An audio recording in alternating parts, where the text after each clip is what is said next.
Welcome to the Swinging Lights, a podcasting band. In this episode, Chris and I talk about guns, gun laws, technology, AI, life without cell phones, backpacking, wild animals, hunting, and tragedy.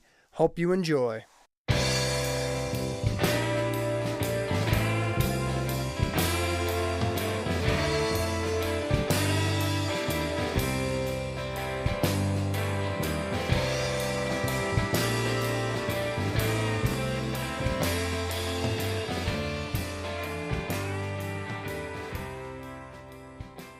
Do you have any nieces or nephews who are like born whizzes at computers? Yep.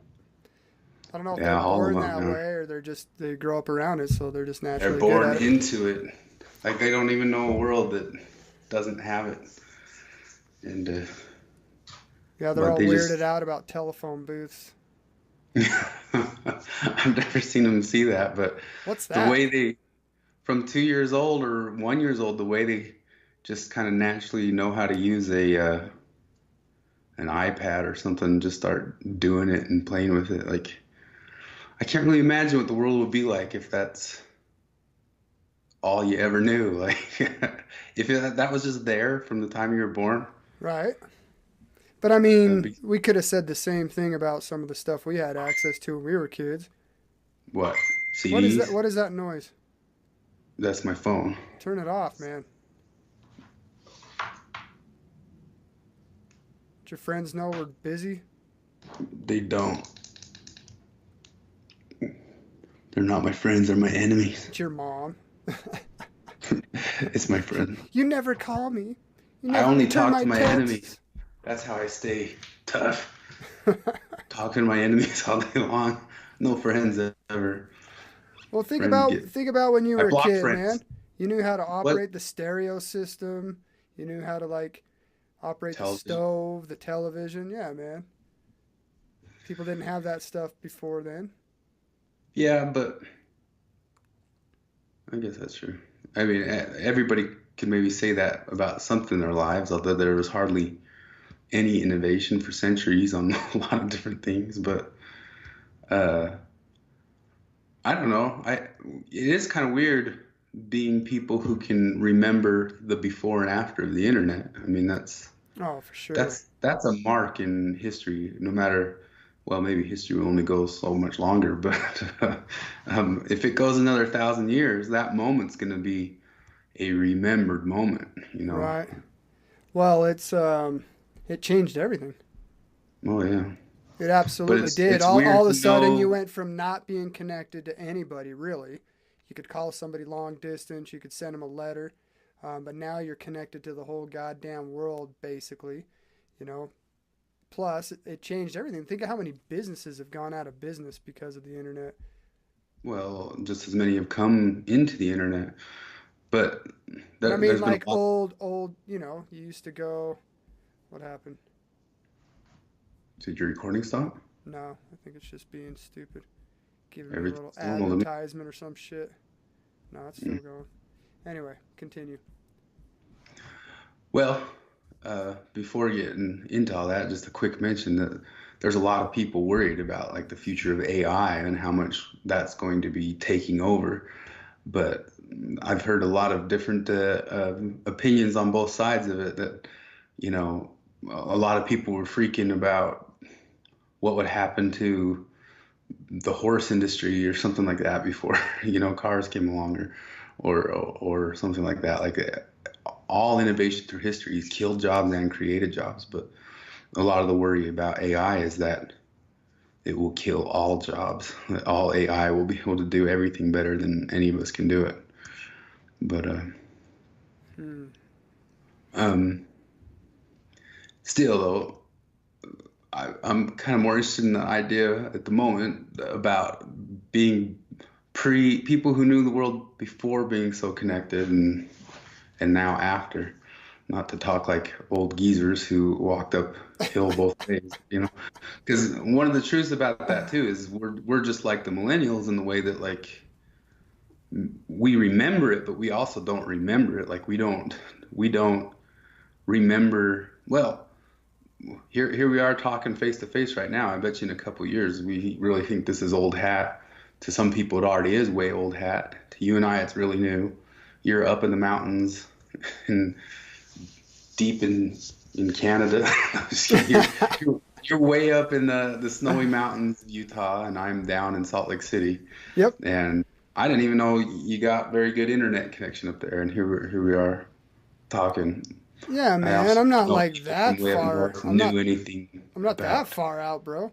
technology. Just kidding. I've got electricity.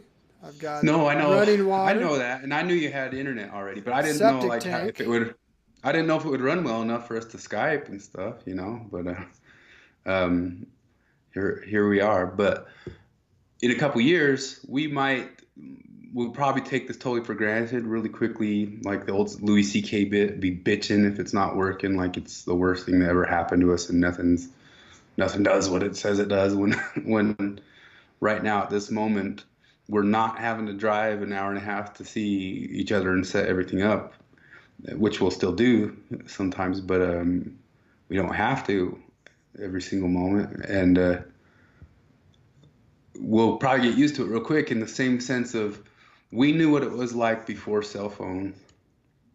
We were teenagers before cell phones. Yep. And we knew what it was like trying to meet up with people or find out where the party is. But we also don't remember, you know, like we don't really Yeah, remember. because we just knew where everything was in our little world. Like we didn't have, you know, Google Maps or anything like that to get around. You couldn't text each other, call each other so much. Like the planning must have been way better, but I vaguely remember it. It was almost like we're meeting up at so and so's house at this time. And whoever wasn't there just wasn't there. We took how off. But most how everybody always just showed up. They were always there. but I mean that probably worked okay with school because we all had school together. How would have happened after school? Because cell phones kind of came in right after we graduated high school. So we had a high school experience without cell phones. People started getting beepers like right at the end of I had a high beeper. school, and people used to whoever had the beeper was like the life of the party. Like you used them uh, to communicate with everybody, and they figured out like a way to text message each other just through numbers. Like they do yep. these ciphering codes. Yeah, you got to Uh, get creative. I used to, I'd be bored sometimes, and I would page my buddy Lester, and I just page him random numbers to like weird places around town. So he was always and make calling you up call. like, "Hey, somebody paged me," and they're Well, like, I I know. dazzle the clown. I think went out of probably changed his number and quit being a clown, but I would text. I would page Dazzle the Clown's number to Lester all the time. Dazzle the Clown here. Poor guy. That's funny. Um, but that did you do the thing where you sent so many like different numbers to different girls and you're starting to text message each other, but by using the three letters in a number system, and you were supposed to figure it out by you write these numbers and then you pull out the ciphering system and figure out the sentence that you're writing to each other. Through a beeper? Yeah, I had Nah, friends who did that all night long with different on a girls and stuff beeper. on a beeper. Jesus. And he even got to the point where they could read it almost. Huh. You know, like they knew common things like the and whatever, you know, and they could read it just looking at it. And we're Huh. texting each other through beeper. Totally. I think I got rid of my beeper before it got that sophisticated. I Well, was this is something that happened to me that not many people have had this experience. I'm sure of it, but I went on a Mormon mission at 19. When you go on a mission, you turn off everything. You're basically a Quaker in a you're weird way. Amish. You're Amish. And I left on my mission to a world without cell phones and came home to a world uh, overrun with cell phones. And I didn't even computers. see, yeah, I didn't see the slow transition or anything. It was two different worlds before and after.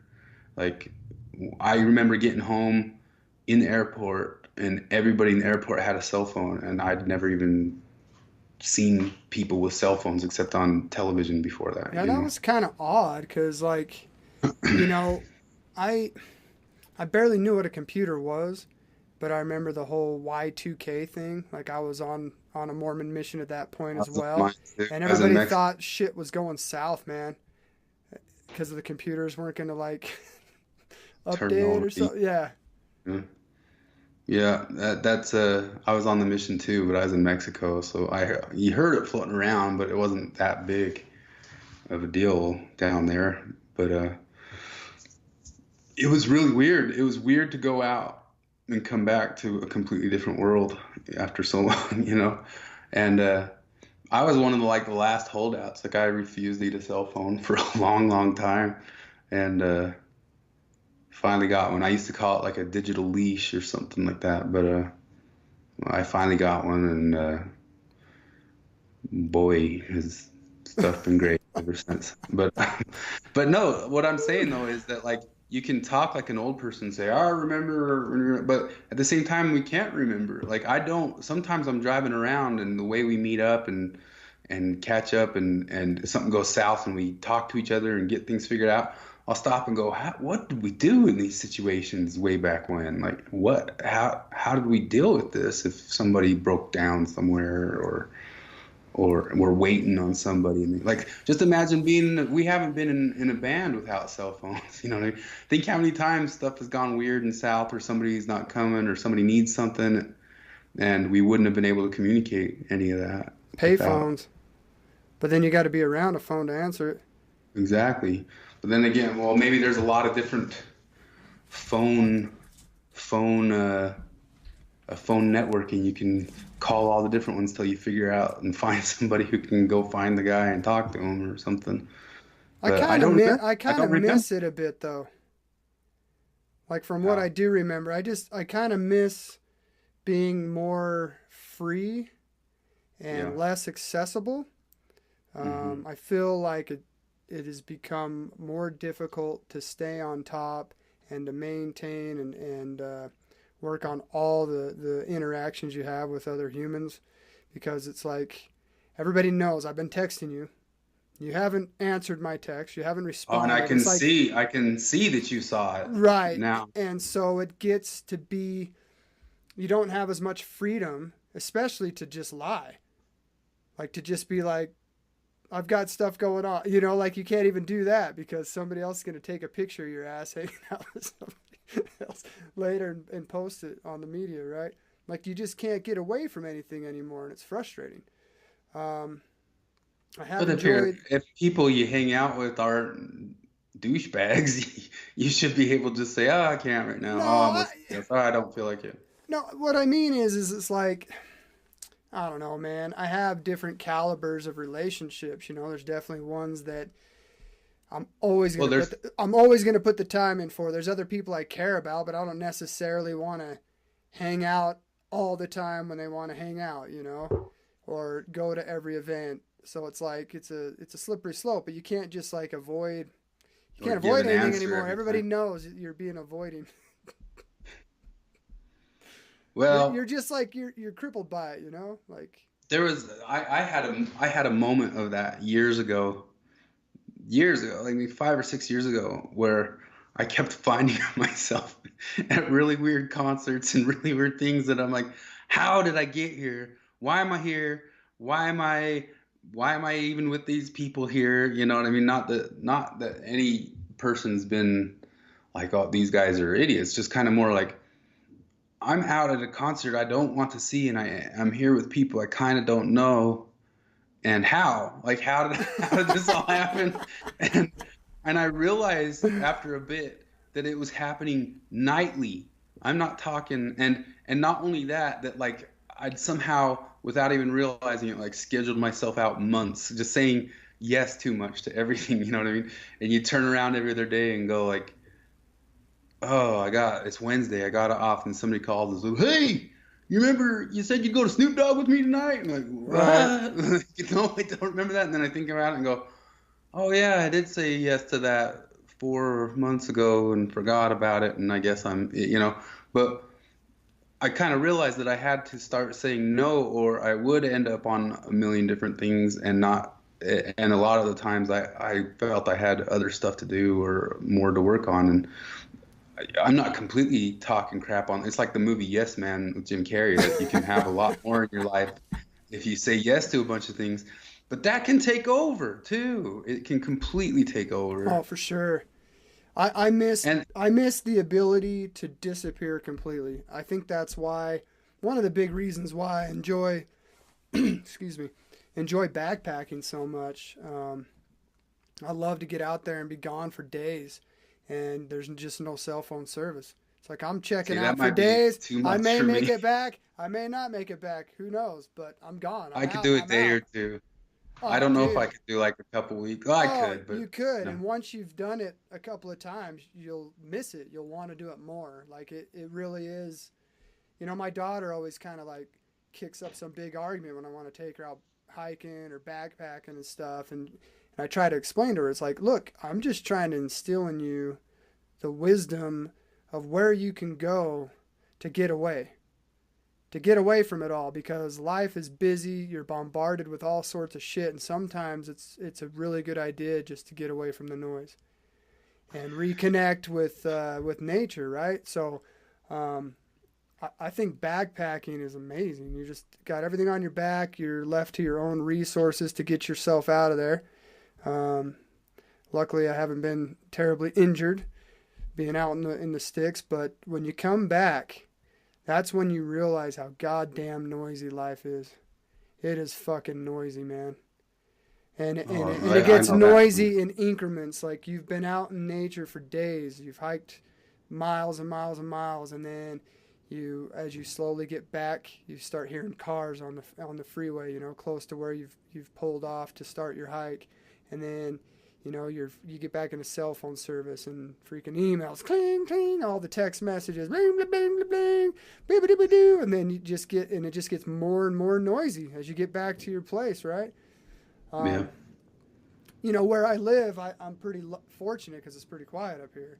So I come into the noise, but then I come home to not a lot of noise, which has helped tremendously. But before, when I used to But live it in the takes a city, big drive. yeah, it does. And it gets harder and harder to get away from people for real. Like you could be out in the middle of nowhere and still run into people or have an airplane fly over you. It's just, I guess it is what it is. But I think that's why I tend to go out into nature like that for long periods of time to get away from the noise. See, since the cell phone era and since I did finally agree to a cell phone and got addicted to it like everybody else, there's only been two times that I've really been cut off from it, and they were both when I went to Louisiana to visit my buddy out there in the Oh, backwoods. dude, you got to tell these And I'm stories. telling you, These man, stories are gold. those Louisiana stories are funny and they're wild, and those guys live that every single day. But uh, I felt super naked both times, being deep in the forest, unable to use my cell phone for long periods of time. Well, You know. back it up a bit. Give a little backstory. So you grew up, born and raised in Utah, Salt Lake City, Hmm. and you served a mission, a Mormon mission, in Mexico City, and that was a bit of a culture shock. And Yeah, you that met was a culture shock. right. Mexico City is a weird place. It's a lot of people maybe been to Mexico City because I think you have to stop through it to get to like Cancun or what's the other one? Acapulco or Guadalajara, all those like fancy down south beaches. Most people stop through Mexico City, so they might have seen it. And it's a weird place. And I don't know, maybe I latched onto it really good too, but I never really had bad culture shock. I mean, it's way different, but when I went to Louisiana, I had culture shock, like big. Like I got there and I was like, "What is this So place?" I mean, the whole reason you went to visit there was because you had a missionary companion in Mexico City from Louisiana, right? Who I was a love bit him of to a death. wild man, right? He is, well, no, this is just it. He's the most civilized guy from around there, and he's a wild guy out here. You know what I mean? And the thing is like the Duck Dynasty and all that stuff is like Disney-fied version of what it is. It is that only harsh and wild, and those guys really are. And it'll blow your mind because they're smart as hell too. But like Right, but a they different kind of smart, right?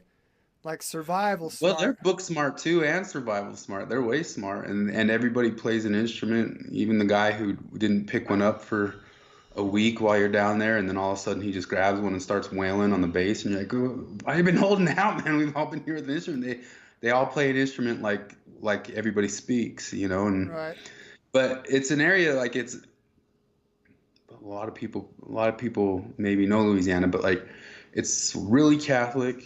Not a lot of states are so Catholic like that. They don't have counties; they have parishes, which is a Catholic, you know, word for it. And then it's French Creole, and I went through Lafayette and a couple of the cities around there, and we hung out with a band for the night. We stayed at their place.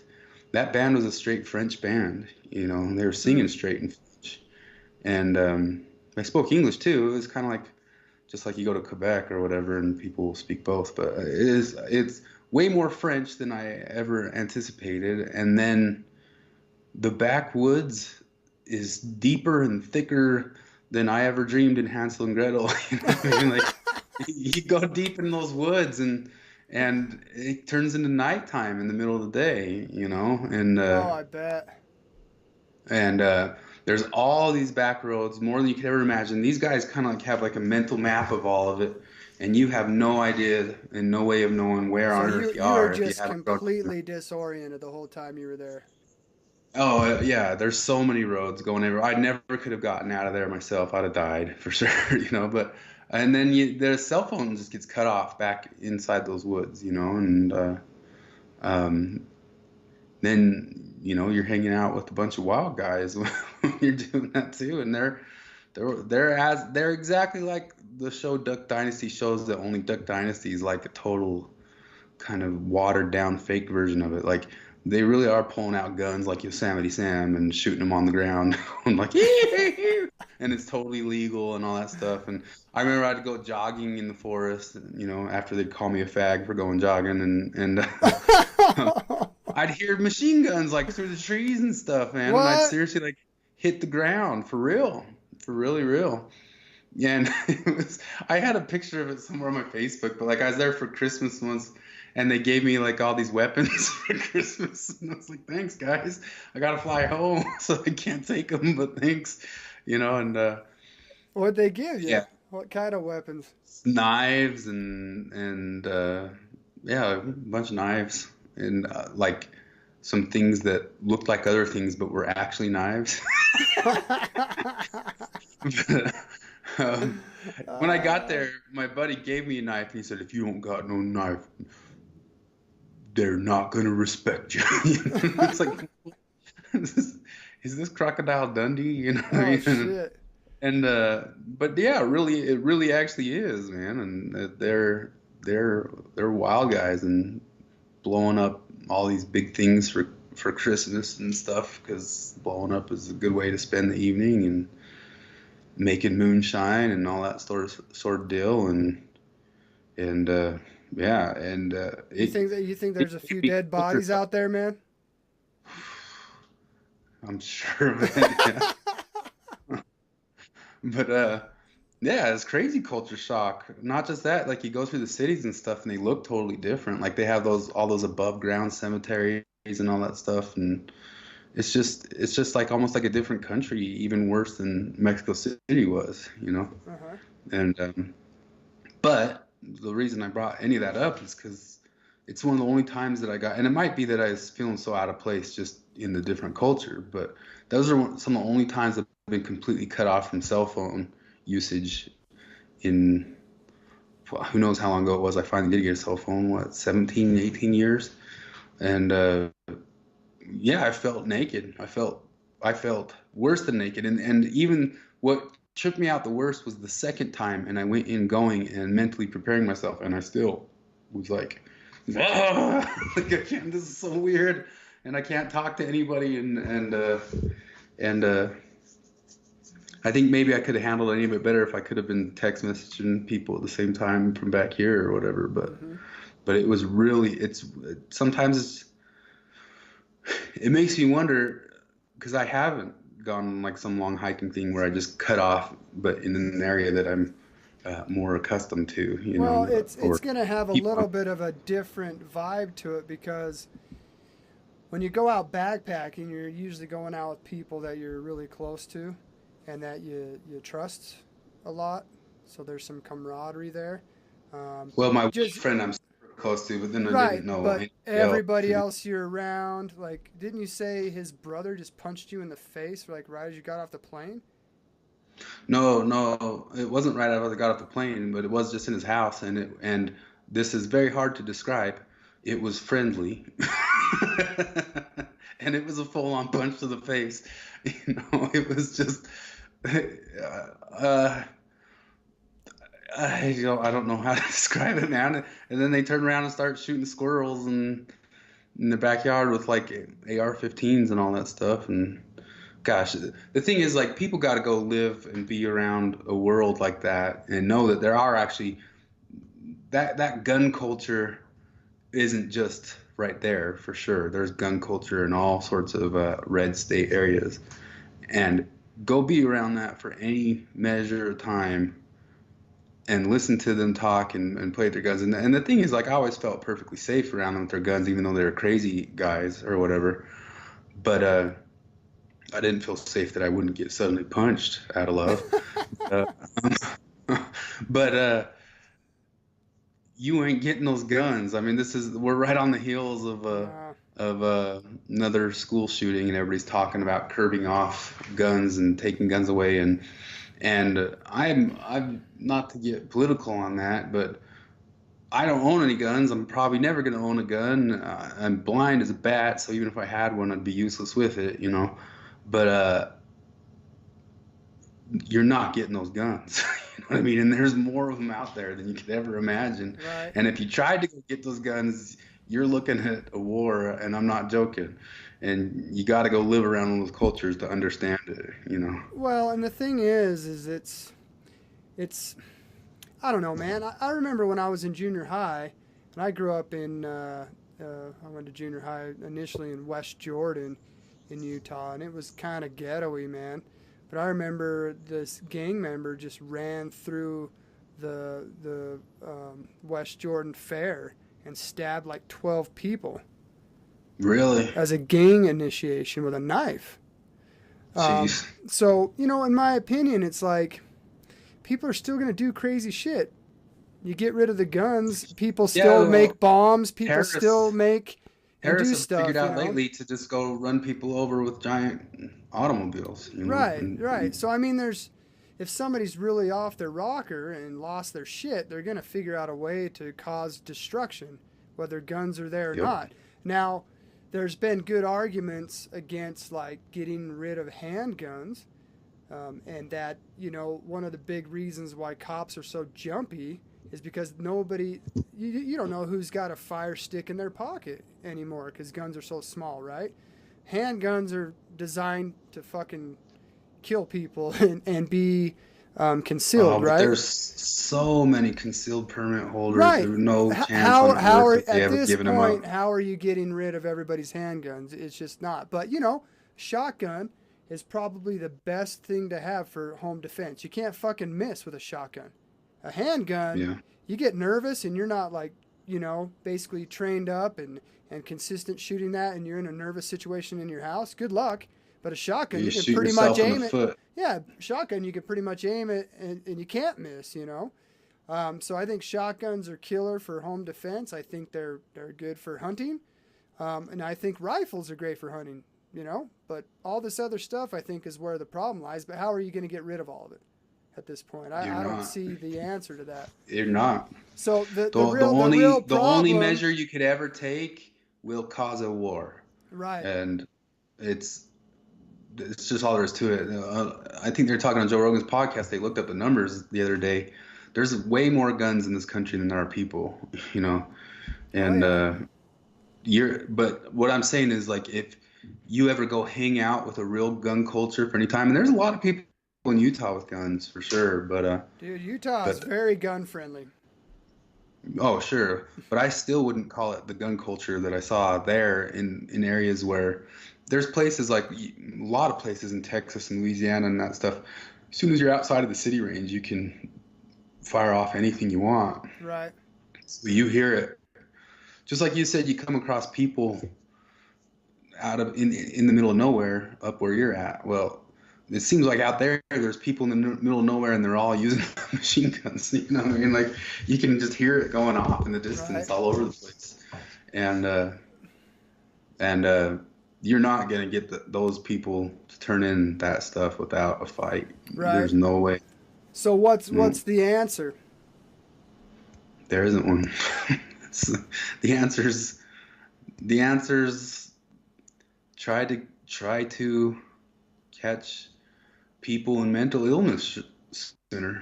You know what I mean? Right. I honestly don't think there's an answer to guns and gun control. And I think also philosophically, if you look at like the history of what the Second Amendment is about, and John Locke and Madison and why they put that all in, philosophically, the idea, a lot of people think it's musket for hunting or whatever. Philosophically, the Second Amendment is there and created to say you should be able to defend yourself against your government, not just a home invader, not just to shoot a bear or whatever. And philosophically, you really are supposed to have as much firepower and be able to have as much firepower as the U.S. government does.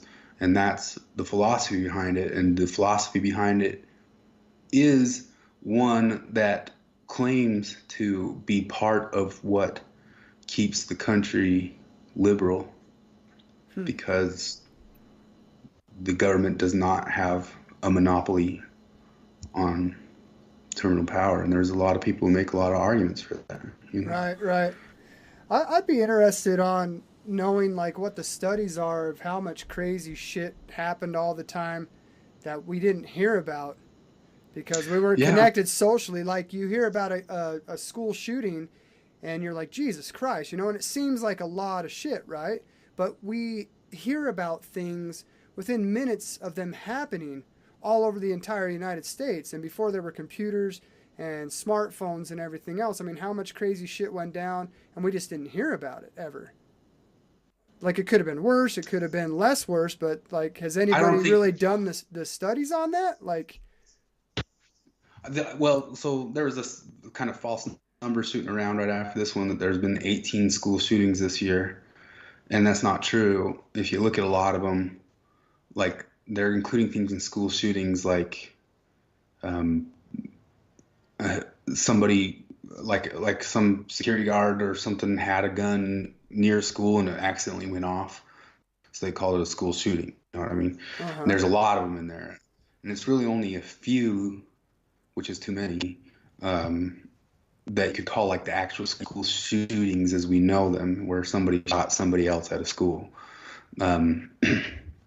But they were calling it 18 in the year already. But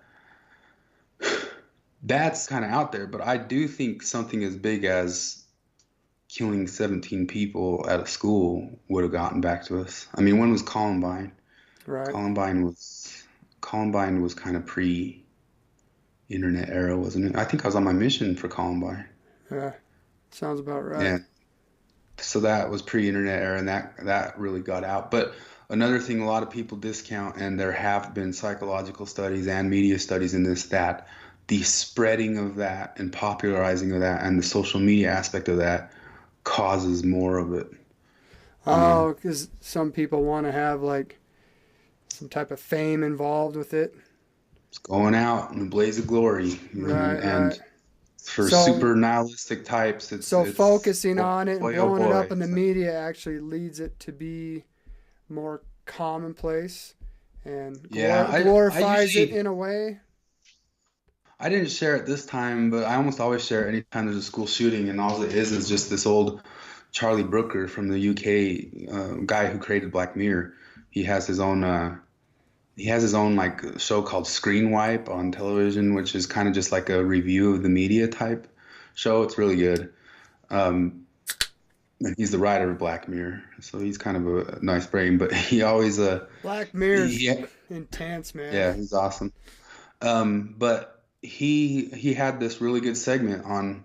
He pulled this psychologist and this media psychologist and It's a real short segment, and I share it almost any time there's a school shooting, and it's if you get behind the hysteria of this and spread the name of the person and give it some sort of a infamous looking feel to it, you're going to cause more, and there's going to be um, copycats, and there's going to be everything. Like the spreading of it is what's spreading it, you know. And it's not the only thing. I mean, there could be a ton of factors, and guns are just one of them. And people Right. pretending that it's just guns are being ostriches. They're wanting to stick their heads in the sand and not look at the whole big picture. Right. But Well, I didn't really grow up around guns. My dad had guns, but he never like used them, took us out and showed us how to shoot them or anything like that. And I don't know how often he even went out and shot the damn things. But what we kind? knew, oh hell, he had an old rifle that he actually just gave to me. It was my grandpa's rifle. So it's the first gun Oh, I've cool. ever owned. I got it all fixed up and gonna be Do you mounting a hike with scope on. it?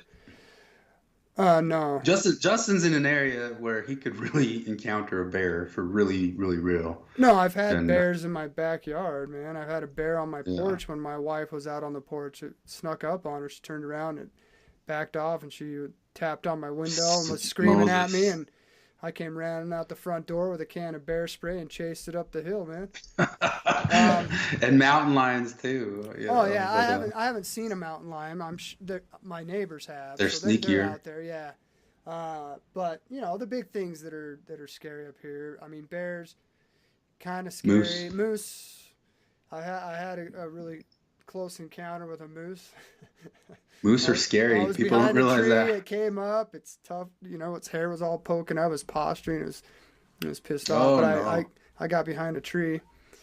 I was just walking down to my He car could have during the rammed winter. that tree over, man. Those moose are so They're strong. big and they're mean as shit. If you I piss them off, they don't just like knock you down and run away. They knock you down to stomp you to think death. moose are like the hippos of the West. Like people don't realize that they're the real killers. You know Yeah, what I you mean? don't want to get too close to them. I mean, they're just There's probably more that's happened by moose than by bear in these areas to yeah to humans. a degree. It's like any animal. As long as you keep your distance and Yeah, you're people not walk up really to the moose. right, right, right. You're Or not gonna get ambushed by a moose. yeah, there was a lady, this anesthesiologist I work with. He took care of a woman who got trampled by a moose, and she was fucked up. But the way she got attacked, she was off hiking and had her dog off leash, and the dog ran up and was barking, barking, barking at Uh, the moose. And the moose tolerated it for a minute, and then the moose turned on the dog, and the dog got scared and naturally ran back to the owner. And the moose the chased. moose chased the dog, stomped the owner down, and then just stomped on her a whole bunch of times. I mean, that's just what they do. Just so she was messed up, It's man. like getting stomped on by a car. Dude, absolutely. I mean, they're super heavy. They're fast, and they can turn on a dime. But from what I understand, they don't see super well. Your best bet's to get like behind a tree and stay behind it and hope that you can move around. So that's your you that's don't your hike only around bet. with any protection up there? Mm-mm. Just your dogs? Well, No, okay, I so you have a rifle now? when I go backpacking in bear country and stuff, I'll bring bear spray because you're supposed to. But You even guys, then, nobody has a gun when you guys do your long backpacking? no. And a lot of times I don't even bring bear spray then. The thing is that if you look at statistically how many people get attacked by bears in the year in America, it's really low, man. It's like one or two, maybe. And it's usually in high traffic area, people leaving their food out. Some Boy Scout goes to sleep in his tent with his Twix bar in his pocket, wonders why he gets gobbled up. But realistically, He just accidentally ate the Boy Scout with the Twix. oh man, dude, Whoops! Gobbled the bear boy with the Twix. bears have insane sense of smell. So when you go up in bear country and you're backpacking, the key is that you triangulate your area 100 yards apart in a triangle, right? So you have your fire where you're cooking your food. You have another point where you hang your food or leave your bear can, and then you have where you sleep. So the bear is going to You guys do that naturally. every night? Oh yeah, in bear country for sure, absolutely. Um, there's places that are just such high elevation. There's bears don't go up there because there's nothing. It's not worth the energy to expend to go up there and try to find and forage for food. So we don't worry so much about those areas. The key is just always know your surroundings and don't be a dipshit, you know. But if you triangulate your area and you don't bring anything with sense to your tent, the bear, if it stumbles across your camp, is going to go to where your food is or where you cooked your food. It's not going to come to your tent. But if you got, you know, a jar of peanut butter in your tent with you, man, all bets are off in bear country. Probably going to get yourself gobbled up. Like it will happen? No. Nah, not even that. I mean, you got to think about, like, if you look statistically, shark attacks, bear attacks, and you think about how many fucking Yeah, morons. but if you're swimming around in the ocean with a big bunch of blood shooting out your leg, it's probably going to be much higher possibility. You know what I mean? Right. Just like if you're walking around with a giant peanut butter. I completely off subject, but I had a bet with one of my friends one time, and if he lost the bet, he was going to have to walk around the whole day with peanut butter spread all up his butt crack. Gross. So if he had been walking around in bear country, how high would that make the chances of him getting Well, the point that I was his salad tossed by a bear? How much would that increase the chances? I think that it'd be more likely if he was having a nap in a tent at night and bears happened to be foraging around in that area. During the day, I mean, you got to think about. Not during the day. I'm saying at night, but with that big peanut butter smell, wouldn't it like increase it to like? Oh, sure. Any food smell will. You know, you get bears coming into like Yosemite, into the camp areas. Everything's in like a metal enclosures where you're supposed to put all your food and stuff, so the bears can't get in. But they come to areas that, you know, they follow their nose. That's where they're going, right? But what I'm saying is, if you had that peanut butter thing going on, it wouldn't like increase it to almost like a 3-to-1 chance, or not that high. I don't know, man. I'm not an expert on it. All I know is that when you go out in the woods, don't be a dipshit. Like people who get in trouble are people who are kind of not, they're ignorant to what they're doing, right? I happen to be lucky. I grew up in Boy Scouts and learned a lot of really important survival skills before I ever got into backpacking. But I also do a lot of research too. Every area you go to, you're always researching, is there water accessible? Is it bear country? Do you need to bring a bear can? Some places you have to actually bring a bear can instead of just hanging your food in a tree. So the key is just always do your research and know where you're going and what you may encounter in those areas. But most animals want nothing to do with you. You're not a natural thing that a bear wants to eat, right? You're just kind of like, you know, like, did you ever see that movie Grizzly Man? I forget what the dude's name is. Yeah. He was really eccentric and would go up to Kodiak Island. I'm protecting these bears. I'm the only one that cares about the bears. You know, and the bears tolerated him for fucking years. And he would get real close to him with his cameras where other people would never in a million years get that fucking close. But guess what? One time he stayed a little bit too long and the bears were in fattening up mode before they go in hibernation and his ass got gobbled up. Yeah, there's particular ones you have to be really afraid of is getting near wintertime and a male who's malnourished, younger male who's malnourished, is going to eat anything. Absolutely.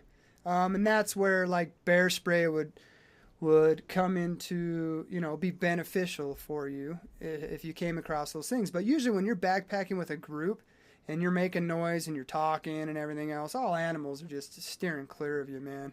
They don't want anything to do with you. You don't look like anything a cougar would eat. The only time you'd ever might get attacked by a cougar is if you're like, you know, the cougar's starving to death and it was just some weird freak incident. But you look at statistically, bees kill more people and cattle kill more people than anything else. And you got to think about how many millions of people are on the ocean every day just in the United States surfing, and how many millions of people are in nature. They got their fucking bacon Oh cooking. yeah, They got their the food laying right next to them in their tent, and it's the still Shark like Attack super rare. Shark Attack media is one of the ways to really start learning about how the media is a bunch of knuckleheads. Because if it's a slow summer, it's going to be a shark attack summer because there's always shark attacks. So if they don't have good enough other stories, we can count on going to shark attacks, you know. And then any year that the shark attacks get all crazy, and they're, oh, this shark thing's going out, it's all, you know, you can look at the numbers and it's like they're down from last year or the year before or whatever. It's just we got to be frenzied about something in some way at all times, and it's like just one of those things that you can always fall back on when there's nothing else going on. Oh yeah, Um, Jaws, man. Jaws scared the fucking shit out of me when I was a kid, man. I wouldn't even get in. I wouldn't Me even too. get in a I lake. wouldn't like to swim in the ocean I couldn't get in a still. lake.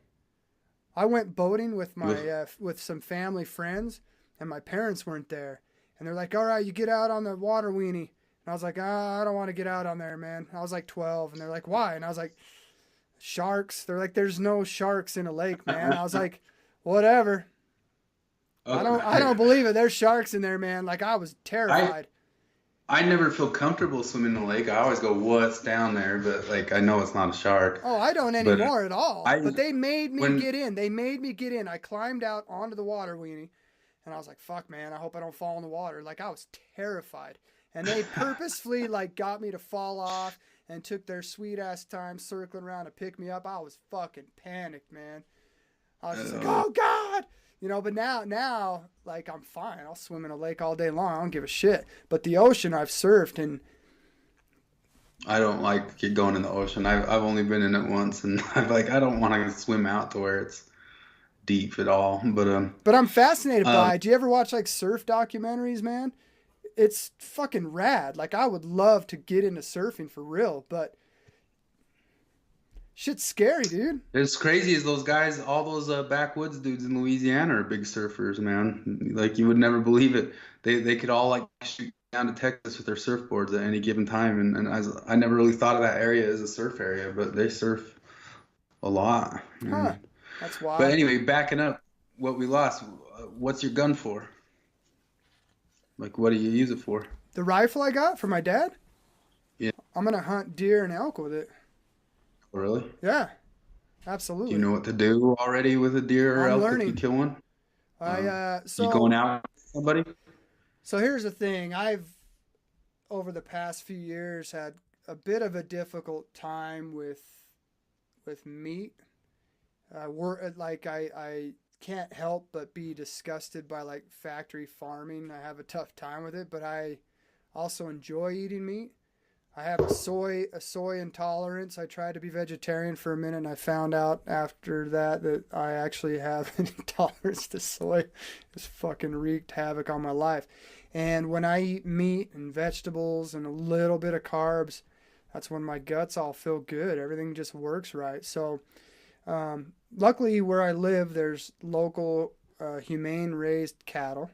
And this last year we bought a quarter cat of a cow that grew up in a green pasture, and the meat was amazing. It tasted better than anything I've ever had before as far as cow meat went. There was no fat in the burger, and just knowing that the cow had a good life and it had one shitty day, at the end. I'm sure the last day of its life wasn't very good, but that's better than factory farming where the fucking cattle have shit day every day all day. They're just rolling around their own feces being fed corn, and just it's fucked up. But my Even neighbors, my they, neighbors up here, are big hunters. They've hunted their whole lives, and they shoot one elk and feed their family for the whole year. And it's like that elk had a fantastic life. Grew up in the woods. Um, didn't even see it coming. You know what I mean? Like I just think, and as somebody who's going to eat meat, it's like you know exactly where that meat came from. You actually had to shoot it yourself instead of killing the animal with a credit card, and you got to process it yourself. And I think that is an important thing for people to know how to do, and I want to know how to do it. So last year I went with my neighbors. He shot an elk, and I helped him quarter it, and I helped him get it out, but I wasn't there when he shot it. I just helped him process it. And so each year I've kind of learned something new about it. And actually listening to the Joe Rogan podcast, he has like Cameron Haynes on there and Adam Greentree, I think is what his name is. And just hearing these guys talk about hunting has kind of changed my whole mentality on how I used to look at it. It seems like that's what people should do. If people had to go out and kill their own fucking meat, people would be eating less meat, right? Factory farms wouldn't be what they are, but you got to have factory farms and you got to produce animals at a level that you can keep every fast food, every restaurant, every grocery store chuck full of meat, right? But if people actually had to get out there and harvest their own meat, a lot less meat would be eaten, and people would have a deeper respect for what they're eating and where it came from. So it's just been the last few years since I moved up here that all these things have changed. I didn't grow up a hunter. My dad wasn't a hunter. I fished, you know. I can gut a fish and fillet it and cook it, but that's about it. But this is something that I want to learn how to do, and I happen to have my granddaddy's rifle, and it works like a charm. And mountain That's scope. the only one you have? That's the only gun I have, yeah. I want to get a shotgun real bad. I don't know if you've ever gone out and shot clay pigeons. Shit is With fun. the shotgun, it's easy, but like I said, I'm a terrible shot. But with a shotgun, I can hit a clay pigeon, which should tell you how little skill that takes. Because Well, I it seriously takes do have skill, man. bad Like, vision. no, it takes skill. I mean, especially when you're shooting too. Like we went out the other day. I went with my neighbors and they have one of those clay pigeon throwers, and they'll shoot two of them. And sometimes they'll have like a race who can shoot them first. So two people stand side by side, and it's like whoever can shoot it first, and it gets real competitive that way. It's fun, man. Yeah. Yeah, I've only been out a couple times, but my older brother's family will do it like around Thanksgiving all the time. They'll go up in the mountains and shoot them like against the mountain and just throw the clay pigeons out there and do that. And I can only hit them with a shotgun. I can't hit them without one. But Well, I think shooting them with anything else would be really, really hard to do. well, And even with the people who've done shotguns, it 1,000 times do it real easy. They're on it, well, you to a know. degree, like sometimes people will get like a double barrel shotgun, right? And then you can have, because you have a choke on the end of your shotgun, and that's how you decide the spread of your BBs, right? So if you Hmm. have a more tight, restricted choke, the BBs are going to shoot further and spread, slower. So you can have both barrels set up so when they throw two clay pigeons and one's closer and one's further away, you have two barrels. So one will shoot like a wider spread close, and the other one will shoot like a more narrow spread to hit the one that's going further away. It's a Wow, sport, I didn't man. know they It's, did it's that. people compete shooting, and it's Oh pretty yeah, wild. Yeah. Um, but but some people I do it think with a shotguns are cool, single man. I bullet. They think they're hit those fun. things, man. Oh, I'm sure they do. It all Yeah. started with duck hunt. You remember duck hunt? That stupid Nobody ever fucking shot dog that before would that. laugh at you when you missed. No, my eyes aren't like, I actually know what the issue is. Like if you've ever like taken like a little shooting class, like I'm right-handed and I'm left-eyed. Yeah, you can find out like You're left that eye by there's like, dominant? yeah. So you can find that out like by holding out like a triangle, and what you see when you look with both eyes, if you close one eye or the other, the thing that looks closest to your Well, what it one of them, originally looked one like. of the like with one eye, it won't even be in the field, right? So you hold up Yeah, the when thing, my right eye, you it's way over focus there. on So if I'm one going thing. right-handed and shooting with my right eye, I'm off by, forever. So I have to like kind of put the right by the left eye or start shooting left-handed Oh, you're gonna to have to get shoot good. left-handed. Yeah. If you're left And eye dominant, that's the only way you're ever gonna be accurate in shooting, I would imagine. so what I would do a lot, because I did shoot a bunch in scouts, because you come across everything in scouts, and even with an arrow, it matters. And what I'd start doing a lot is still use my right hand, but close my right eye, and that would help. But it'd still just make it like a weird angle. That face you Um, just made reminded me of that dude off of UHF. Guns don't kill people. I do. yeah. But yeah. So that's the only gun you have? Yeah. Yeah, I want to get a And shot. I I don't want to have get any a. guns, and I don't think I'm gonna have any guns. And I still think most gun regulation ideas are up in the night. You know, they're not. They're first off, nobody's proposed anything that would change any of the recent killings that have happened at all. Well, All the yeah, and regulations then already in place. That kid who shot up the school this week, they had several different times where they could have arrested him and given him a criminal charge so he couldn't have bought a gun, and they didn't do that. huh. And the regulation was already there to supposedly stop him from buying a gun, and that's usually always the case. And they still get their hands on it, or somebody else can still pass it around, or they get it from somebody else. And Well, I've been listening to this podcast called Small Town Murder, mhm. and most of those guys don't kill people with guns. These are people worried I'm just about. saying, man, crazy people are gonna do crazy shit. That's all there is Yeah. to it, man. So, but people's arguments are like those AR-15s can kill so many people so fast. But there's plenty of ways to kill people fast with bombs and cars and other different stuff. Right. But beyond that too is there's a lot of different guns that can kill people just as fast. Like you want to get rid of the AR-15s that shoot 40 or whatever shots, like Well, it is in in you their can in their only defense, the shoot argument's 20 shots a defense, minute in the you right? know But in that defense, it is an assault rifle. the word AR. Assault It, rifle. It is it designed. doesn't It's a stand for assault rifle. It stands for AR is for the name of the thing, even though it is No, an I'm assault. saying that the actual gun is an assault rifle. That it's military issued, designed to go in and fuck people up. So I mean, in people's defense, Yeah. they're like AR-15 shouldn't be allowed.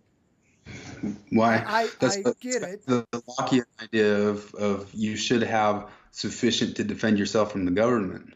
That's the idea. And people will try to say stuff like, well, you're not going to stop the U.S. government with it. But Yeah, there's examples but like, nowadays like the U.S. government could fly over and just drop a big fucking bomb on everybody.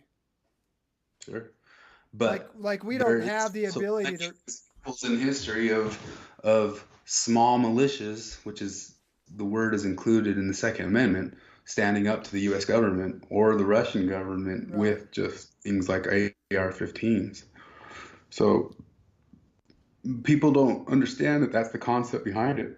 It really is the concept behind it. And I've seen a bunch of other different videos too that go into detail about how when the Second Amendment was drafted and put into the bill, there was plenty of other types of arms that were taken into account that were really strong and powerful arms that weren't just a stupid little musket like people try to say in Facebook posts.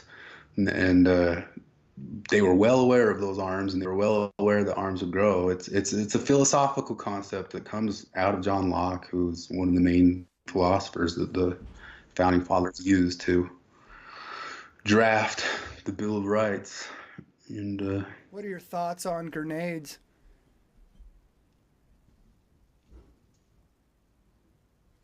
Should I be I don't know. allowed? Should I be Yeah, allowed to well, own a I grenade? thoughts on all this stuff. Yeah, their concept really is that you should be able to, if you can purchase it, if you're Elon Musk and can purchase it, just like he started selling flamethrowers just Those this past things are couple weeks. badass, man. I want one. But the concept is if you're Elon Musk and you can afford it, you can purchase whatever weaponry the government can purchase. And that's the philosophy of it. The Second Amendment that was put in, one of the main things that was being considered at the time was defense for ships that were shipping stuff across the seas, and what type of large weaponry they could have for their trading ships as just like private individuals.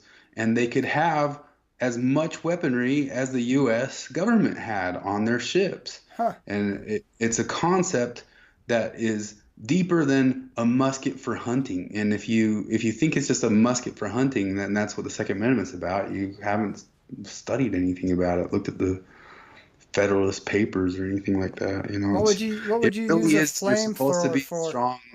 What's that? What would you use a flamethrower for? George Carlin had to get stand-up bit on the flamethrower. He said, "How evil is that thing?" Like somebody just come up with a thing, and wow, I do kind of like starting people on fire who are next to me, but I would really like a maneuver or something to set that guy over there on fire, the guy at a distance from me. Flamethrowers are for murder. It's all they're for, you know. But Well, and Aliens. You remember watching that movie? oh yeah, yeah. But a lot of these things are for murder or self-defense or whatever. And What so about brass? then people might Isn't brass like, knuckles illegal? I don't think so. I think it's illegal in Utah. Brass knuckles. I don't know. I don't know enough about it. But there was even a time frame too where assault rifles, um, what kind of weapons they say were illegal? Like I think there was like an act. I even know the year of the act. It was like 63 or 68. Um, they passed some act saying that there had to be really high restrictions around certain types of assault rifles to register them and pass them out and that Right, sort of right. stuff. And That makes sense. I mean, I think you need um, to screen for mental health for before you sell guns to anybody, shouldn't you? how, you know, it's it's too many guns and too many screenings, and they do different screenings, but beyond that too is the second problem of gun owner sales to other people, Right. and that's registered, and how they pass it around and give it around, and who gets it from who, and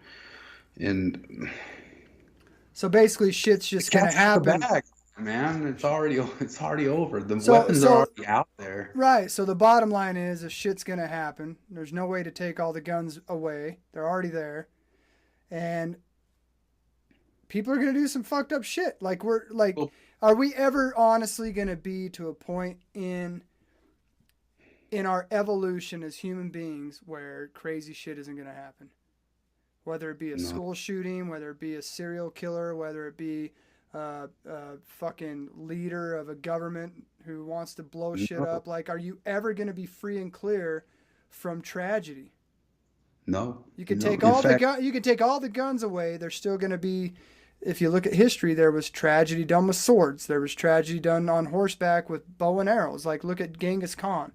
He didn't have fucking guns, right? hmm They were horse people and archers and millions, killed millions. yeah. Yeah. So I mean, are you ever gonna be out of the woods as far as that goes? And I think that's one of the things like Jordan B. Peterson talks about.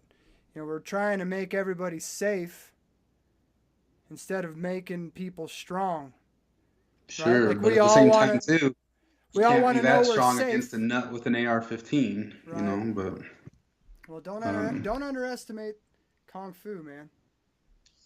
Right? but that's part of the world too. There's dumb luck out there. But this is one of the things about this whole thing with this kid in Florida. There's all sorts of stuff. Like the FBI knew about him already. He'd been reported to the FBI. He'd been announcing all over Facebook or YouTube that he was going to do stuff like this. Really? He had a file already. He had been like the second he shot up the school, they say half the kids already knew who it was who did it before they even he'd been suspended from the school for bringing weapons to the school. You know, there's a, So and then he he'd done other stuff. already brought weapons to the school and got in trouble for that. He was I don't know a suspended. lot about the He's not story. I just barely suspended. heard about it. He wasn't just suspended. He was not in school for the year for having done crap like that. And then there was another situation where like he shot some neighbors' chickens or something like that. He'd done a bunch of crap where he should have already had the record against him to keep him from purchasing any sort of future. Because if you do have a record, you can't buy assault rifles and you Well, can't buy that stuff. did he And he should purchase a have gun? already had that record for stuff that he'd done, and they just let it go. There was a Did he huge. actually purchase the gun though, or did he just get it from somebody? He got it from somebody, but I think he did purchase a bunch of magazines for it. But he's man, he still could have gotten that and been that nutter. But at the same time, if there was ever anybody who already should have been accosted and taken into some sort of like, mental stability confinement and that sort of thing. It was this kid, and they didn't do it. And right now out there, there's kids like that, and people know who it is, and they're not really going to act or do anything on it. Yes. Maybe some of that is the cost of it if you really had to go after every What single would kid you showing do as a traits. parent, man, if you were like a parent and you started noticing that your kid was off? Well, that's one of the this is an adopted kid, and his parents had both died. Um, and from all word, the adopted mom had been trying to do everything she could to try to help and get the kid right. Um, it, I don't, if it's your own kid, you got to do something about it, and you got to try to get them in somewhere, but still, that's not an ultimate measure. There's still freedom and free will and ability to get your hands on, like the dude in Vegas. Everybody talks about, but there's not one law on planet Earth you could have passed to keep guns out of that dude's hands. He Right. was a rich guy who sold weaponry and never had any sort of record in history. And even if he didn't have any sort of history of gun sales and all those guns were legal, he was the type of dude who had enough money to get whatever he wanted. Nothing was changing that dude. Not a thing. Yeah.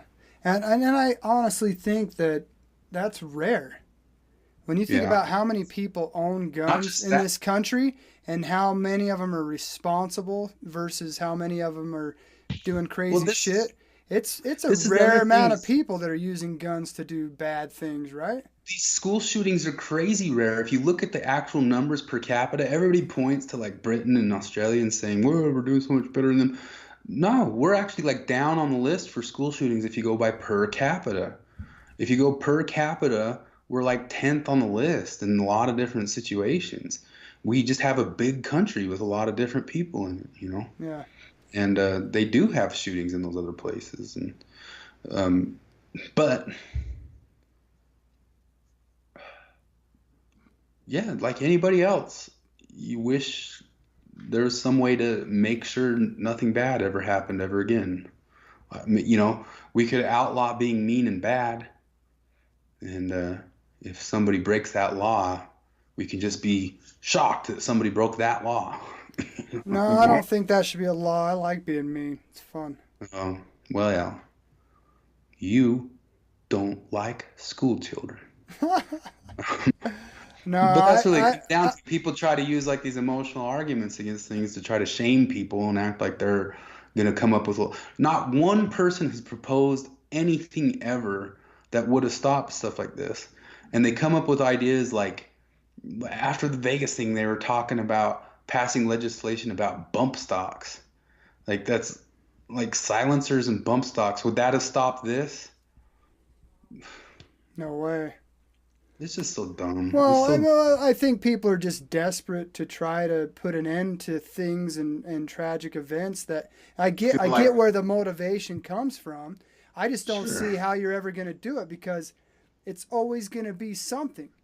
If guns don't exist, it's going to be knives or it's going to be freaking anthrax or it's going to be bombs or it's going to be, we've seen it all. Like, how do you ensure that none of that shit is ever going to happen? You can't. The world's too big. There's too many people. There's too many people that are networked to each other that can get access to all these types of things, right? And there's too much You've seen spreading of Breaking the Bad. news of it. You've seen The Wire. You can't eliminate it, man. And it Mm-mm. sucks. Like, I'm not advocating it. I'm not stoked that a whole school got shut up. I think it's fucked up. But how are you really truly going to screen and make sure that that is never going to happen again? I don't see how you can Well, do it. And that's the one of sad the things, part. and this is something that most of those people are against, but you could do it, is put in metal detectors at schools, but people Right. are super Every school. against militarizing schools, making them look like military zones. Right. But they make plastic guns. Yeah. Like, I'm just saying, there's always a loophole, and Yep. it's the bottom line, and I think the truth of it is that it's a crazy person. Yep. Crazy people get into positions of power. Crazy people get access to destructive devices. Crazy people do crazy shit for whatever Yep. reason, and in their brains the logic is right.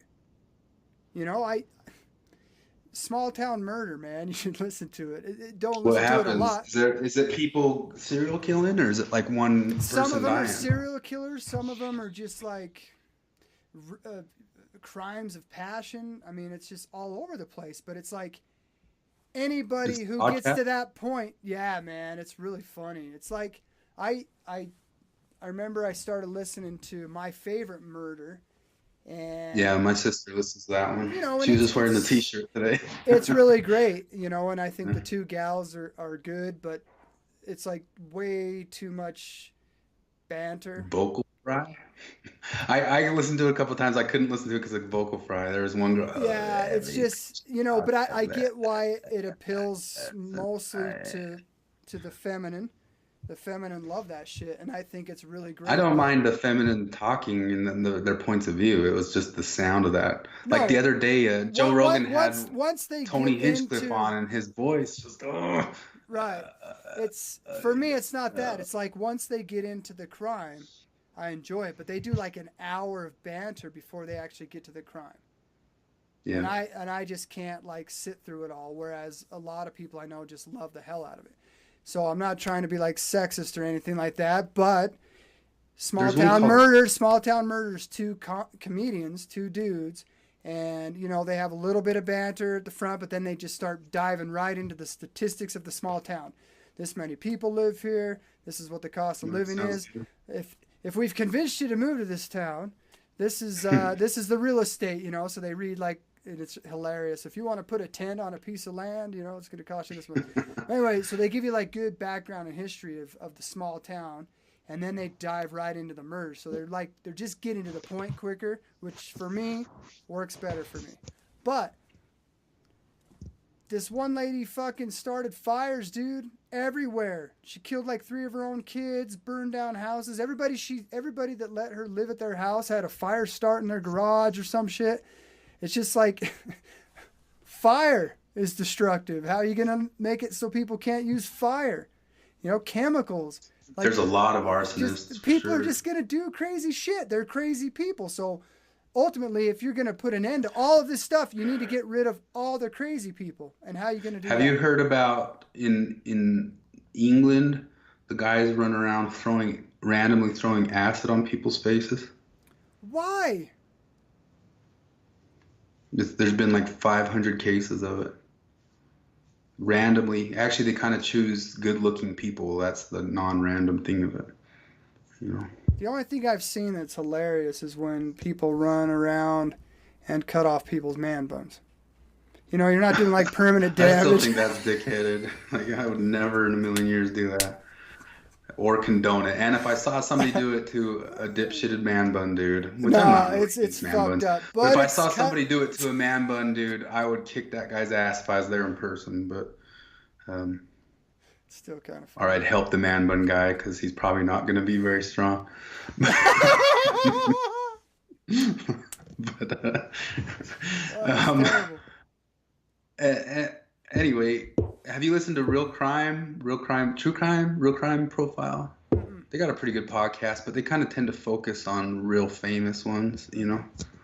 Um, uh, and I did listen to My Favorite Murder for a bit, but it was that vocal fry that drove me Yeah, crazy. I don't mind the subject matter. you got I to don't be mind careful banter. though. Like you don't want to. Like I just kind of binged on Small Town Murder for like a week or two during my commute to work, and I was like, I started just It getting would too. kill I me. was just like, God damn, that's fucked up. Like there's a couple of stories that just I couldn't shake. I was like, I gotta take a Really? break from this. Yeah, there's some Mm. bad ones, man. This one Did kid you listen to he grew up with his Serial? mom. He grew up with his mom and his stepdad, and they were super nice. I mean, like it isn't always somebody that had some fucked up shit happen, right? But for Yeah. whatever reason, he just lost his shit and he decided he was gonna kill his stepdad. Goes home, waits for his stepdad. His brother, his half brother, shows up, who looked up to him a whole bunch, and he's like, "I need you to help me kill Chris, the stepdad." And the brother's like, "No, like that's his real dad." Like he's like, "No." So he kills his own brother, sits there for an Jeez. hour, kills his stepdad, sits there for an hour till the mom comes home, kills his own mom, and then he goes downstairs and kills the fucking family dog. Why? Why? Did he have a reason behind it? Because he's out of his mind. But he didn't have like I'd been raped or something? Nothing? So I had to take a break, dude. I couldn't listen to Did he kill himself? No. Wow. That's the part that's so frustrating. It's like, dude, if just go take yourself out, man. Like, all these the part that really pissed me off the most at the end was that he killed the dog. What the fuck did the dog do? It was just down in the kennel downstairs, man. They couldn't have told on you, couldn't have done anything. I mean, it's just some people just are born with like no fucking conscience or the ability to have empathy. Like, so, right? I don't know, man. It's kind of dark. Yo, I didn't mean to go dark. Peterson has theories and goes into details on them, and feels pretty solid in them. And he's studied like the Columbine. He read the writings of the Columbine kids and all that sort of stuff. And he does talk about like he thinks they get to like a level of nihilism that they decide being itself is terrible and they need to end it. And That's bananas. there's something like that underlying all of it, that they think being needs to just end.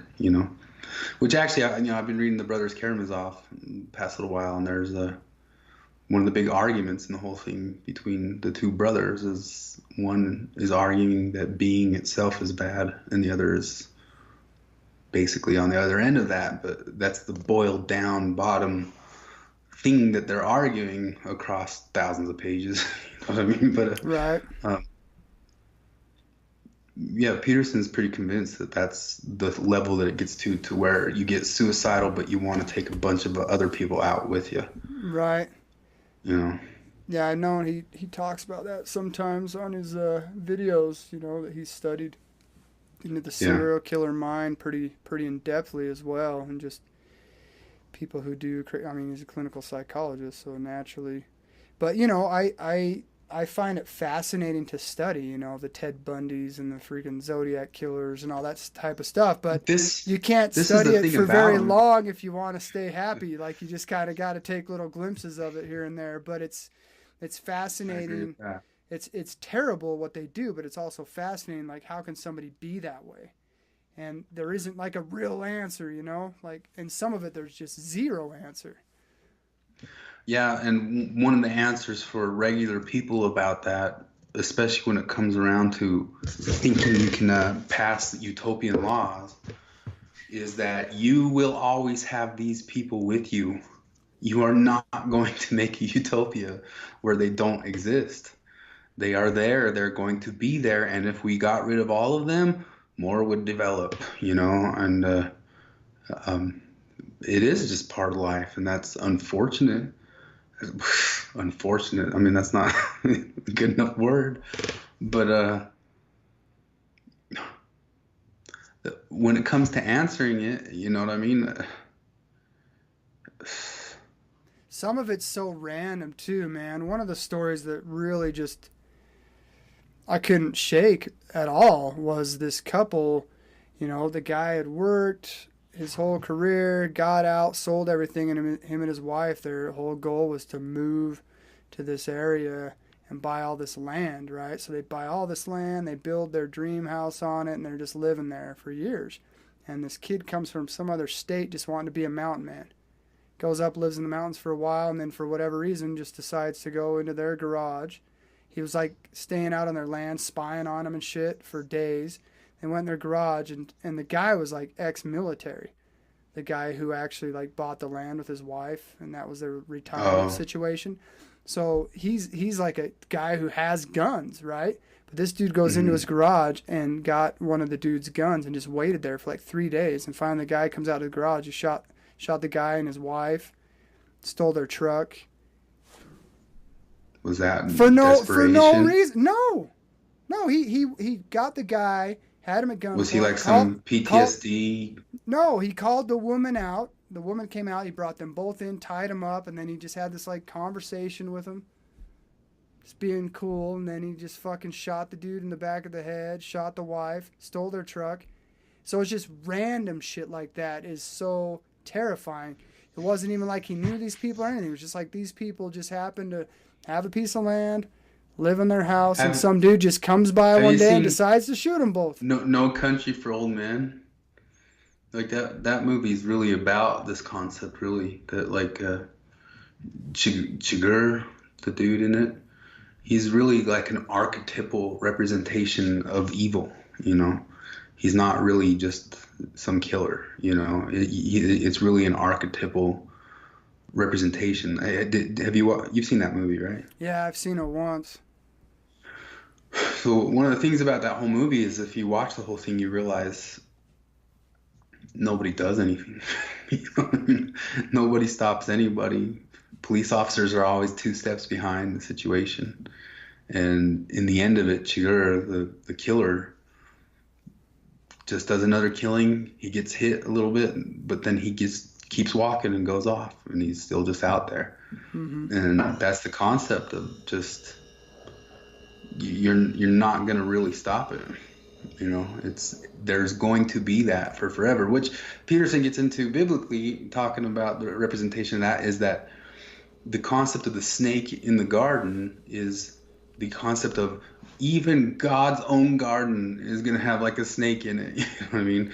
And speaking of that, like we're talking secularly here, like that's like a literary representation. You know what I mean? Like Right. you can have a garden and it's a walled off garden, and no matter how perfect of a walled off garden you make, there's going to be a snake in there. And Jung had one of the concepts, this is all through Peterson again, that because maybe the ultimate final snake is in you, you know, like one of Peterson's main points that he's always pointing out and drawing to and coming up with, and one of the reasons why you get fascinated with that stuff and I get fascinated with that stuff is really truly every person in this world is also you. You know what I mean? Not saying that solipsistically, just saying that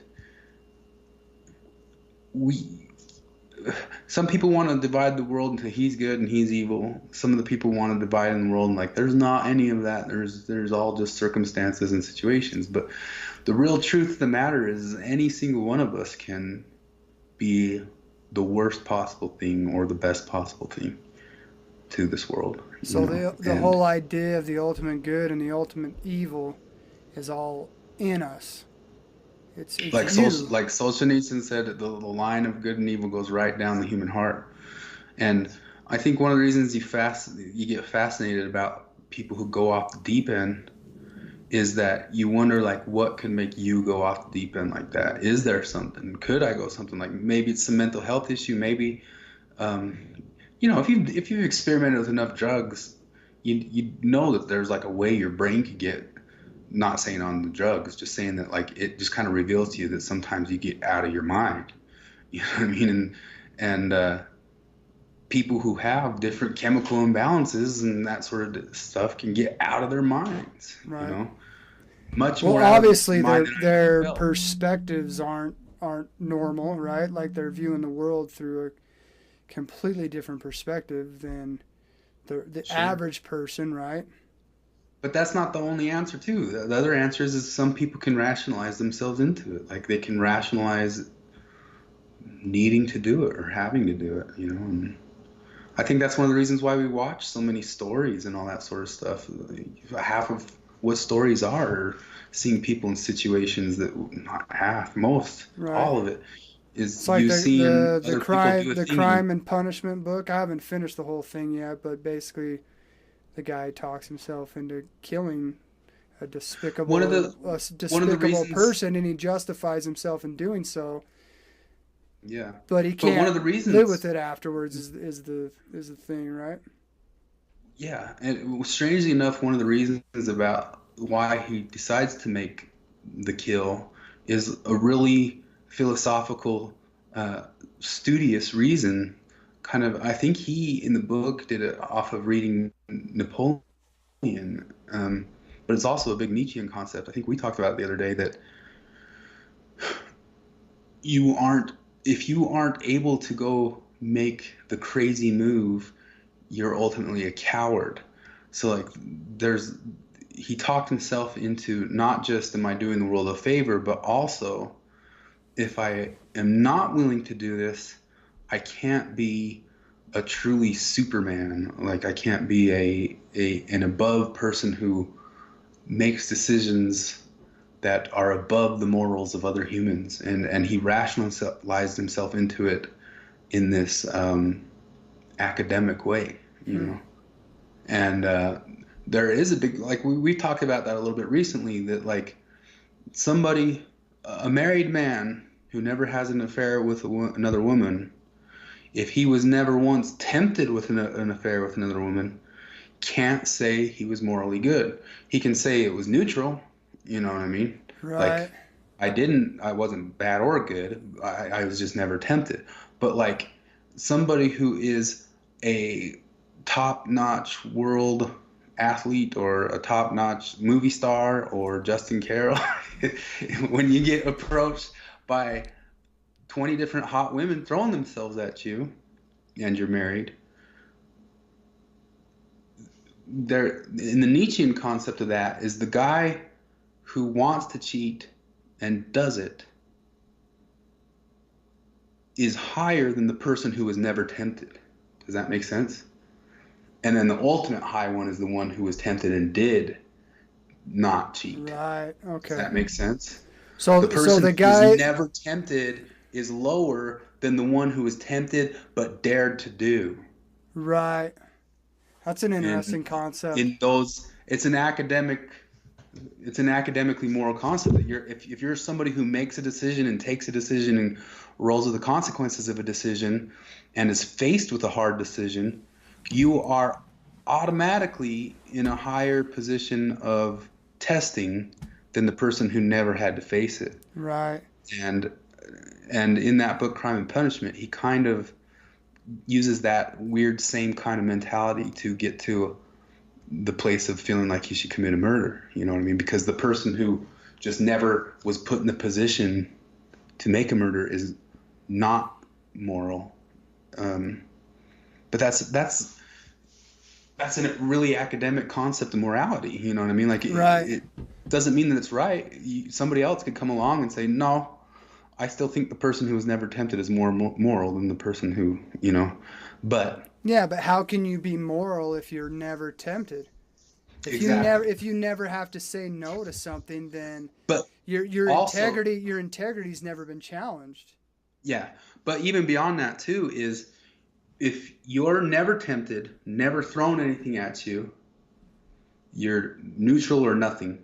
If you are tempted, but you know you do not want to do it and don't do it, you're maybe the highest moral. Right. But if you are tempted and do want to do it and don't, you're even lower moral than everything because you wanted to do it and you were too cowardly to do it. So you wanted to do it. But you wanted to do it. That's the you're separation from that guy and the guy at the top is the guy at the top didn't want to do it. He got tempted with it. He's like, I don't want to do this. But the other guy wanted to do it and chose not to for whatever reason, but he wanted to. And he's lower than the guy who chose to do it, who wanted to do it. Right. You know, because he's not a coward. That's the conundrum that's being played with in Crime and Punishment. And the conundrum, Nietzsche gets into that conundrum a lot in Thus Spoke Zarathustra, that morally you're higher to take an action. And I guess Napoleon talked about it a lot. I don't know what that is, but that's where the guy in Crime and Punishment pulled the philosophy from. That if you're not, because Napoleon talked a lot about you can't be a general if you're not somebody who will pull a damn trigger. You know what I mean? Right. And some of that moral ground that you got to cover is the person who dares to do it, the wrong thing, is higher than the person who is never challenged or the person who is challenged and cowers away from it. And it might seem like that person is more morally high than this person, but they aren't. They're just a coward. But then even above that is the person who did not want to do it and stood up to it and didn't do it. Right. You know? Huh. But that's all maybe overthinking it. You know what I mean? That's one of the ways one of the million ways you can jade yourself right up into doing something crazy, you know? Right. You can get into all sorts of weird headspaces like that to justify a nutty thing. And I'm not saying any one of those makes you kill a dad and a dog, you know what I mean? But it could make you do something like cheat, you know, or kill somebody. You know, a very, very normal, common person could kill somebody with that type of mental gymnastics, you know. I'm sure it's happened thousands of times. Oh, you yeah. know? Yeah, But, there was one Black Mirror episode that was disturbing as hell. Did you see the Which one where they could like there's a lot put of this little disturbing, chip in your head and like see what you've seen for well, yeah, the that past whole few last days? season almost kind of rolled with that concept. But are you talking about the initial one where the guy sees his wife cheating? No, no, no. It was the There's one in gal, like season one. the gal and her boyfriend were at a rave. They're driving home from the rave and they hit a biker, Oh yeah, yeah, yeah. and they end up taking the biker. Spoiler I alert. thought about that one when you said the Throw him dog's in. not gonna rat on you. Yeah, Not yeah. to spoil it, No, but I don't want to give any spoiler alerts, but that's the concept, man. It's like that person wouldn't have naturally killed anybody, but her, she wasn't but she being, wasn't even responsible for the initial murder but at all. she helped cover it up, and the fear of that led to her killing a bunch of other people who saw her and could, even though she didn't want to kill anybody. And then it just started like exponentially becoming a bigger problem because the more people she killed, the more people noticed, and she had to take them out too. So that's a good example of somebody who naturally would be innocent and not do something terrible, but get put in a position where Oh, sure. where And they do I'm sure things that's terrible. happened to a lot of people. Like you can absolutely find yourself in a moral quandary that you never asked for and maybe didn't ever deserve.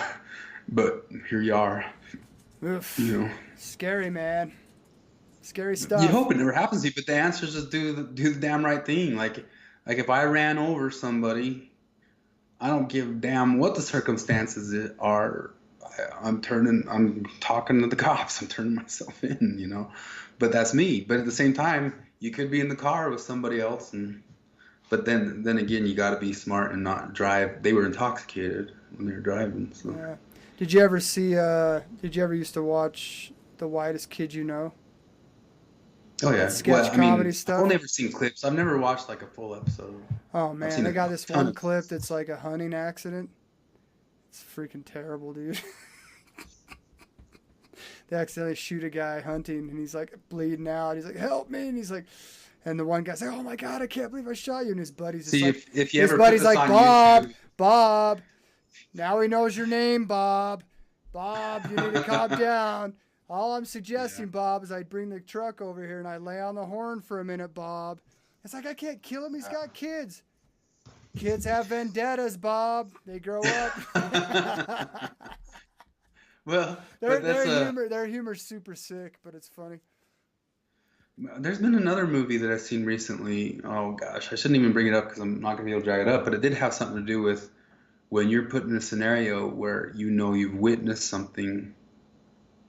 Do you trust the person now who,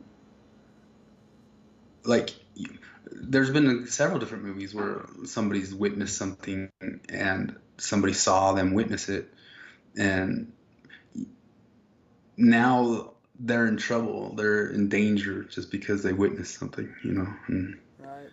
uh, Yep. I wish So, I was talking. what's that? But you should link that. If we ever put this on YouTube, you should link that "Whitest Kids You Know" thing in the description. Oh, yeah. It's a terrible one, but it's pretty funny. But you know, it could easily happen to you where you're put in a situation where you have to like come up with all these different terrible thoughts in your head, like, what if I just did this? What if I just did that and hit Right. something, you know? Right. Yeah, well, on that note, should we wrap? We had no idea what we were going to talk about. I Oh, guess we gun never stuff do. makes I always most just right kind of after. giggle about where certain conversations lead and how and why. And yeah, I just don't see a happy way out of this one. So, No, neither do I. And at the same time, too, I need to say that, like, most people wanting to put restrictions on guns, I totally understand where they're coming from. I'm not, I'm not calling them evil, or I just think they're no, I not think really. I think it's natural to want to put an end to anything tragic like that, but For we sure. also got to have an honest conversation about what the real issue is. Is it guns or is it mental illness? I Um, wish we could pass a law that made us all good to each other for forever. right. And then We all do. there's the all too common, a kid just gets a hold of a gun and accidentally shoots himself because the parent was Yeah. irresponsible with firearms. I mean, but I don't know. I honestly don't know like what the right answers are. But I know honestly there's a lot when you look at the statistics of how many people own guns and how many people do horrific shit with guns, it's a very small percentage of the population, right? People who own guns? Well, I'm I saying think if you it's a take pretty the high. percentage of people who own guns across the United States and how many like tragic situations like this happen. I mean, Yeah. there's obviously, gang violence and there's always going to be some form of death by guns and gang violence and shit like that, but I'm talking like just a random person getting a hold of a gun and just doing something outrageous. Accidentally. Is that Or really common, suicides. A lot of or is those it are. like 0.00001% of the population doing that who owns guns? We don't know. And maybe the studies have been out, but I um, don't know what the percentage of actual like households that own guns in the U.S., but well, some states are definitely higher than others, for sure. yeah. But I think sometimes what the answer is there's no answer, you know, and you want to do something to change it, and got to get up and do something. Do something. That's one of the those morning states negotiation type things. You know what I mean? But sometimes you can't do anything. You know, Yeah, there's not a thing to do. And some people will get angry and say, "Yeah, we could totally do that. We could do it. We could do it." And knock yourself out. You know, you're not gonna do it. right. First off, they won't pass the law. But second off, if you did, it's not gonna. It's it's gonna happen again. Gotcha. All right, man. It's unfortunate. So, all right, A good spot to wrap it's a up. bummer. No, the world's great and beautiful. All right, That's man. why it's sad. It's sad because the world's great and beautiful, and we all should be able to stay Amen. until we can't. If you enjoyed this week's episode of The Swinging Lights, then please head on over to iTunes and just give us 5 stars. That's as easy as that, and that'll help us out more than anything else. But as always, you can leave whatever you want in the comments section. Positive, negative, give us a hard time, we don't care. If you don't like the podcast, just unsubscribe. You can follow us on Instagram, Twitter, Facebook. We don't really use Twitter too much, more Instagram than anything else. And we do have a website, theswinginglights.com. We have our shows listed there, and we're going to have a podcast page pretty soon that has some links on it for your pleasure. Once again, thank you for listening.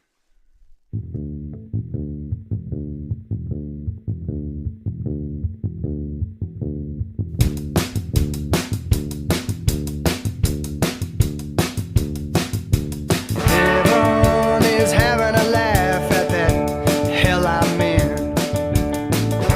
Trickster trapped in my head telling me you'll never win. Well, already memories were gone and dead. Looks like I'm losing control, no stronghold ahead.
lights out, you're gone, you're gone.